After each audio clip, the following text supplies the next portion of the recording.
Hello friends, my name is Nizamuddin Ahmed Siddiqui and I am an assistant professor of law at West Bengal National University of Juridical Sciences, Kolkata. I will be taking this unit on Marxist theory of rights.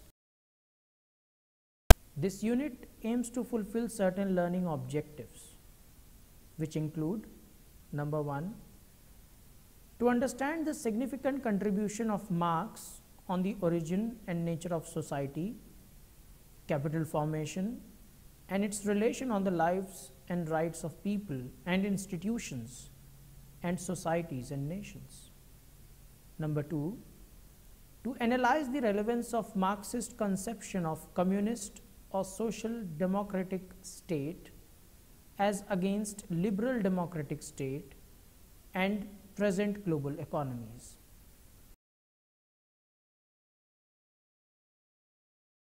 Marx was born in 1818 in Germany. In fact, he enrolled for law graduation in the Berlin University.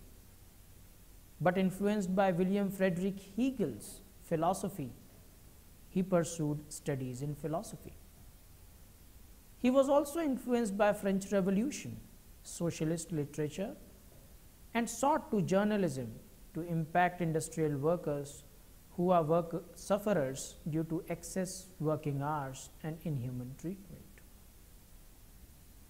Because of his revolutionary journalism, he was expelled to live in Germany, moved to London. His impacting works, which include Critique of Hegel's Philosophy of Right, Economic and Philosophic Manuscripts 1844, Das Kapital and Critique of Gotha Program. Marx associated with Friedrich Engels in London, and their combined works such as German Ideology and Manifesto of the Communist Party too influenced socialistic thinking in London. Marx associated with Friedrich Engels in London, and their combined works such as German Ideology and Manifesto of the Communist Party too influenced socialistic thinking in London, Russia, and in Siberia, in his times and all over the world even after his death. Marx lived in poverty, lost his children and wife due to poverty, and yet he continued to perform his social responsibility as journalist and fellow citizen to impart his ideas on human rights. For instance, Marx from his young school days aimed to seek such position from which he can uplift himself and others in society. Further, his pursuits continued through his own writings and also along his writings with Engels. Marx, despite his life in abject poverty, consciously struggled to find a classless society, a society without economic and other social alienations. To understand Marxist conception of rights, one must go through his views on the origin of society and man's development in various societies, namely agrarian, industrial, and modern civilizations. Also, how the process of production and capital formation led for inhuman human relations in society, and the need to examine these and revolt against, if necessary, to establish a social democratic society.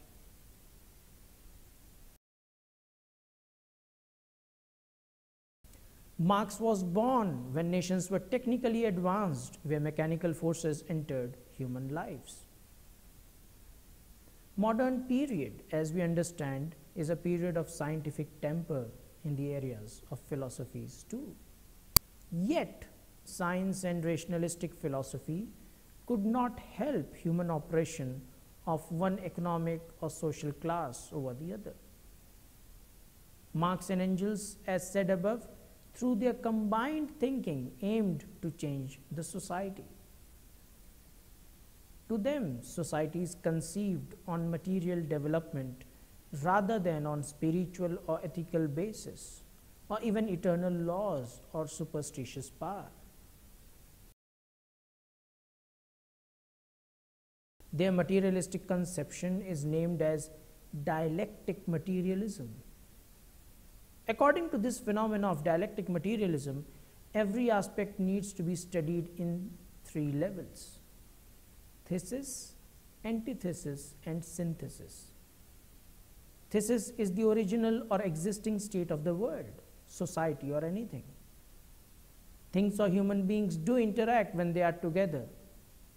Hence, according to the second level of dialectic process, human beings through their interaction will come to know their relationship with each other in the positive or negative aspect. Once the things or beings in the dialectic process come to know the elements of growth or decay of beings and societies, there develops a conscious movement that grows and results into a new product. This final state, according to Marx and Engels, is synthesis. Marx applies the dialectical process for understanding economic and social relations of the state that determine man's status. Accordingly, Marx assumes a revolution due to the revolting power that is suppressed in the oppressed societies and nations against the socially and economically disadvantaged classes and nations, when all the nations united in a world of socialistic state, or which is called as a communist state in its higher sense. In fact, to Marx, each person or nation belongs to a proletariat class to serve another person or nation for its material existence. The dominant class is called the bourgeois class, according to Marx. The proletariat class is the oppressed one.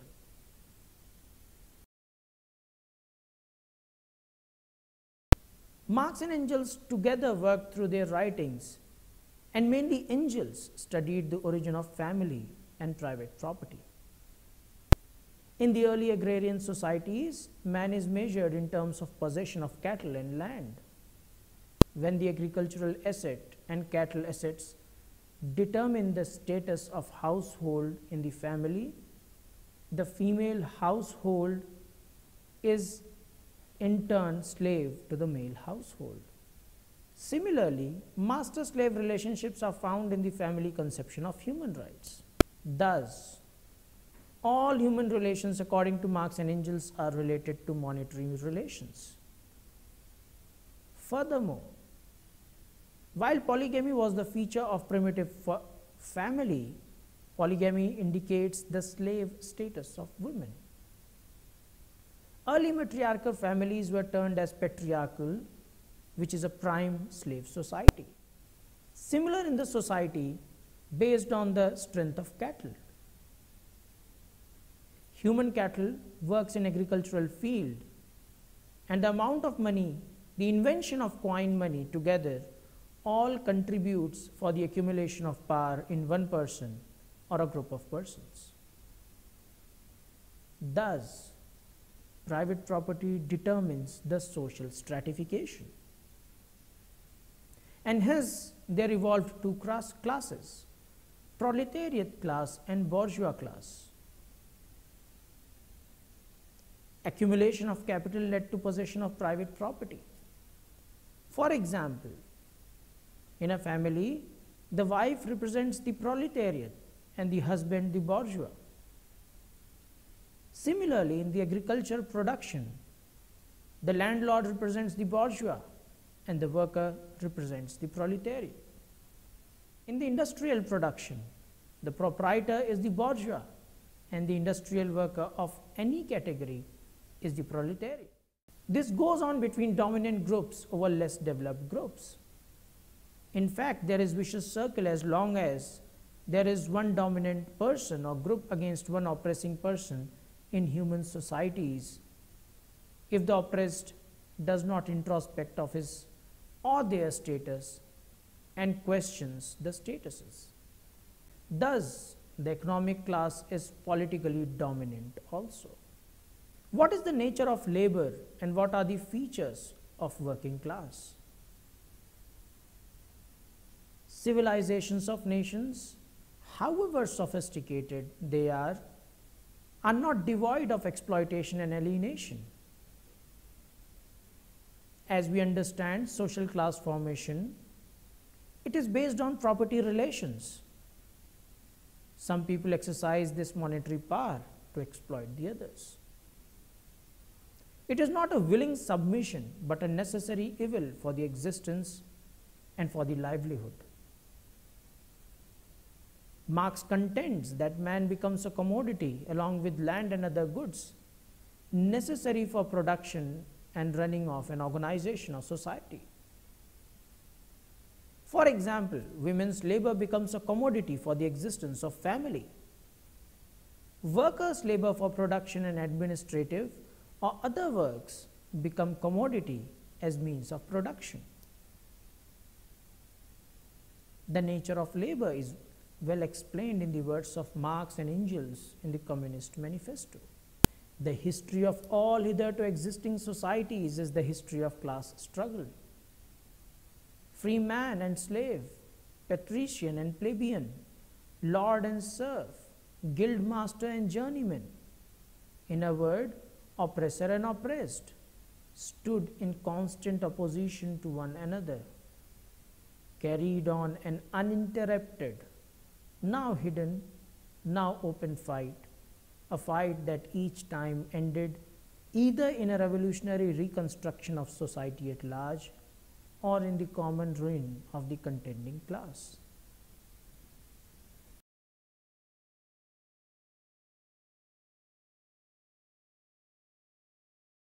Marx was firmly convinced that bourgeois class changes all human relations. The bourgeois has converted the physician, the lawyer, the priest, the poet, the man of science into its paid wage laborer. Thus, Marx contends that the entire middle class includes everybody, and law, morality are all the rules of the ruling class, and others are subjected to their rules. Marx was sensitive to the most part for the industrial workers who lived in poor working conditions and with lowly paid wages. However, his views on exploitation of laborer he further extends to all working places including domestic front. But he starts with lowly paid wages. In his Das Kapital, the producer, the laborer, is devoid of rights over the product he produces. The wages, according to Marx, are not justly paid. The value of labor is not actual value but an imaginary value that is created. Marx identifies the concept of surplus value involved in the unpaid labor of worker, due to which the employer accumulates capital consistently.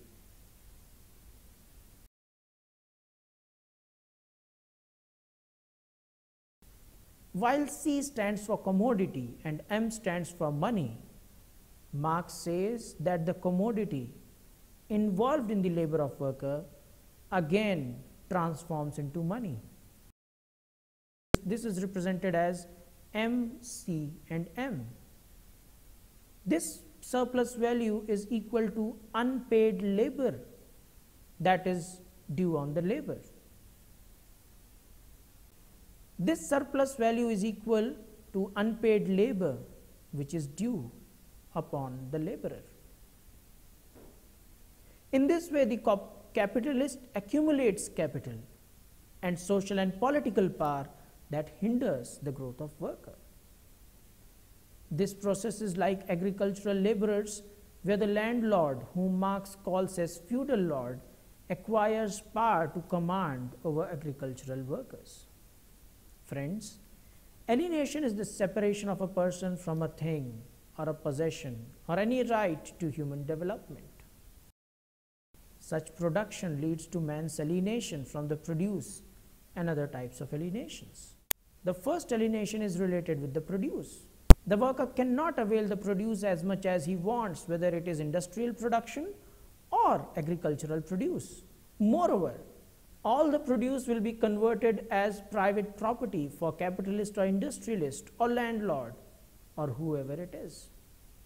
Second alienation is man, where he is alienated from his own activity, alienated from himself.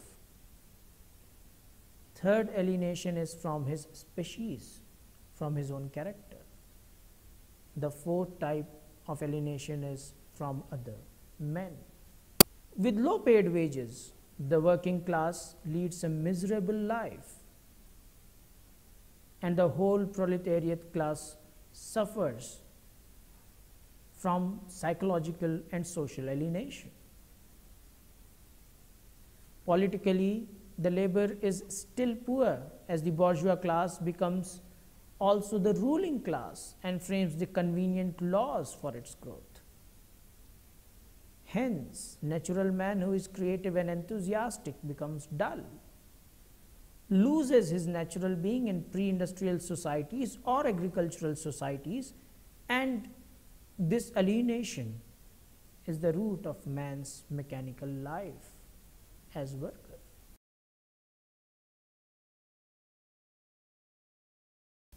And one must always relate Marx's every phenomenon not simply to industrial working class, but to the entire gamut of global society. Marx felt sensitive initially with the industrial working class, but he tried to find the roots of human suffering. Hence, Marx aimed at such society where man lives as a natural man, devoid of artificial selection of occupation for his survival, and above all lives like free and amicable social being without his attachment to wages or money or produce.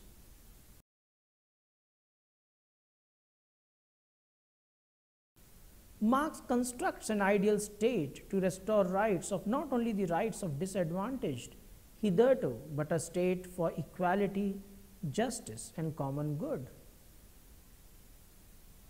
It is through the destruction of capitalist society, which only can encourage accumulation of capital at all levels in the name of right to private property. He builds a socialistic state. To Marx and Engels, democratic republic is the highest evolutionary form. They put forward 10 steps for the restoration of rights. Number 1, abolition of private property in land and application of land to public purpose. Number 2, a heavy progressive or graduated income tax. Number 3, abolition of rights of inheritance. Number 4, confiscation of the property of all emigrants and rebels.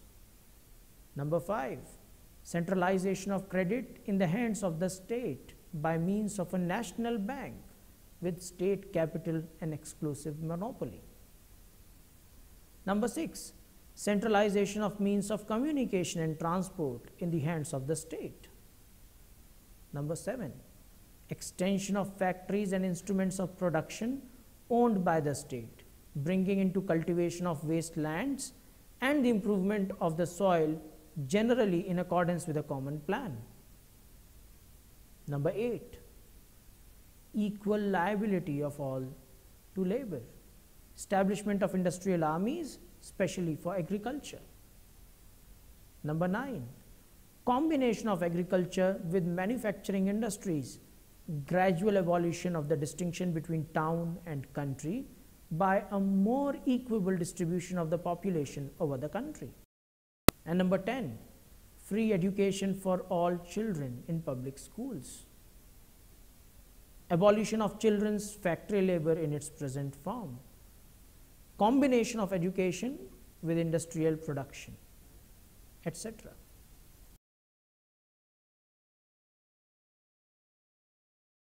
The said state is not an outcome of a revolt through a dialectical process of social, economic, and political classes, a class struggle which is crucial to Marx. Marx envisions revolutions: capitalist revolutions, proletariat revolutions, and communist revolutions. In capitalist revolution, due to scientific advances, the number of producers increase and there would be competition between manufacturers. And there would be competition between manufacturers. This is a stage where demand for labor too increases. Workers with wages would transform as salaried employed. In the proletariat revolution, the proletariat seizes the public power.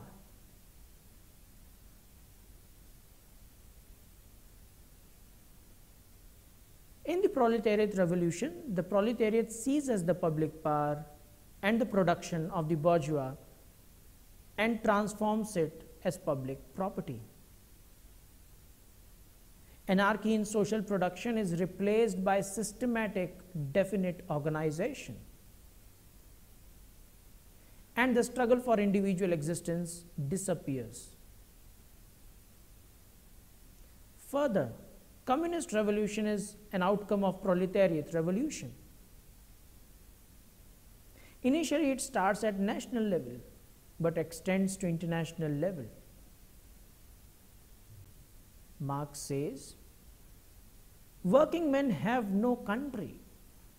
National differences and antagonisms between people are daily more and more vanishing, owing to the development of the bourgeois, to the freedom of commerce, to the world market, to uniformity in the mode of production, and in the conditions of corresponding thereto.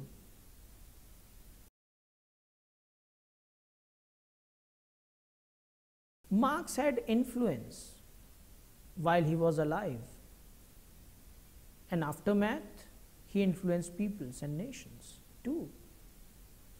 There was tremendous impact of Marx beginning from the progressive literature all over the world to all academic disciplines, namely law, sociology, politics, economics, and anthropology. He influenced Russian Revolution. It also impacted postmodern thinking and in the critique of liberal democracy that facilitated unruly free trade and indiscriminate rights in the name of individualism. There are umpteen numbers of people and institutions that can be rated to have Marxist goals and inclinations. Lenin in Russia, Mao in China, Lucas in Hungary, Gramsci in Italy, and Rosa Luxemburg were influenced by Marx. Lenin, like Marx, contends that there is no possibility of human rights until all possibility of the exploitation of one class by another has been totally destroyed. Further, Lenin remarks on democracies, there is no a single state, however democratic, which has no loopholes or reservations in its constitution guaranteeing the bourgeois.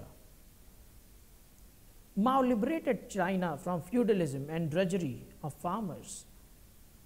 Peasant cooperatives and development of self-managed communities, self-regulatory systems are the changes brought into rural lives by Mao. Mao's new democratic postulates, joint democratic dictatorship, an alliance of revolutionary classes of the worker and based on most of the people. Thus, Mao took the activist side of Marx rather than taking the philosophical side of him. Rosa Luxemburg founded Social Democratic Party in Poland, and she is a Marxist and economic theorist. Luxemburg is popular for her theory on mass line to encourage mass strikes. He opines that wage slavery continues to suffer even after its expansion of suffrage. This is due to still existing workers' alienation from means of production and capital. Antonio Gramsci in Italy is another Marxist. and founded Communist Party of Italy during the fascist period in Italy. Despite his persistent illness, imprisonment for his journalistic literature against him, he continued to write even in prison. Gramsci contends that it is necessary to reform the concept of man, for humanity is reflecting in three levels: the individual, the other man and thought, and the natural world. Further, the human right is not state-centered but society-centered. Gramsci propounds that passive revolution has another dimension called molecular transformation. But to him, rather than molecular transformation, an end of domination is significant.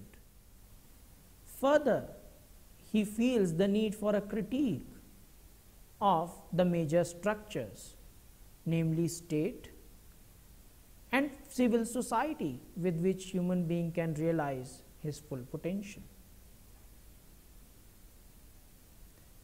We are still living in times of economic class as politically dominant, however democratic our nations are.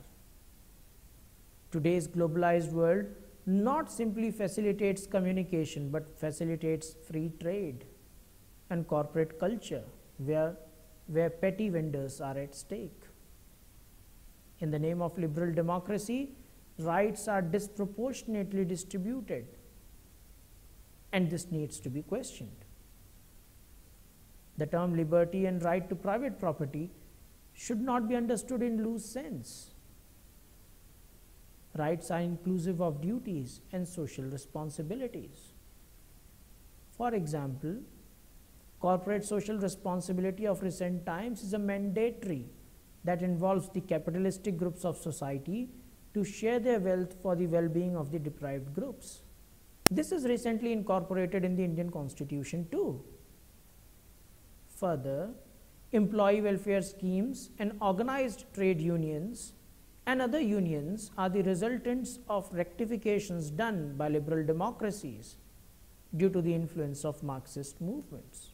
Nations are taking actively developmental initiatives, if not in Marxian sense, through a complete state ownership, but in socialist, secular, and democratic constitutions.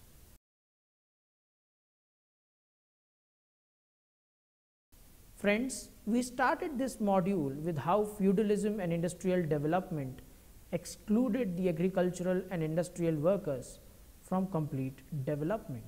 It was Marx who identified the exploitation and made the world to know the flaws of capitalist societies. By the end of this lesson, we find Marx's idealistic society and his views on anticipated revolution in the dialectical process of development, which subsequently influenced many nations. Also influenced globally to replace liberal democratic nations into socialistic democracies. However, one needs to relook into the prospects and consequences of both democracies, liberal and socialistic, in the current day challenges. Friends, with this we come to an end of this unit. I thank you for your engaged listening and patience.